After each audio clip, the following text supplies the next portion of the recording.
আসসালামু আলাইকুম, সবাই কেমন আছেন? বৃষ্টি আসার আগ মুহূর্ত আসলে অনেক সুন্দর লাগে। মেঘলা আকাশ, তীব্র বাতাস, মনটা সত্যি ভরে যায়।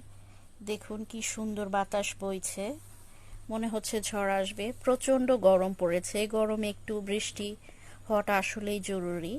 তা আল্লাহর অশেষ রহমতে বৃষ্টি মনে হয় হবে, সেজন্য যে আকাশ মেঘাচ্ছন্ন হয়ে এসেছে। দেখুন বাতাসও কিন্তু দেখা যাচ্ছে, এত বাতাস যে বাতাসটাও বইছে সেটা বোঝা যাচ্ছে।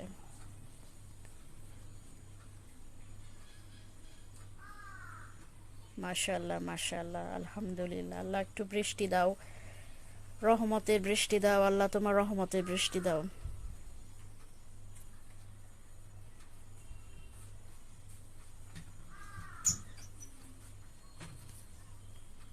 মাশাল্লাহ মাশাল্লাহ, ভালো থাকবেন সবাই।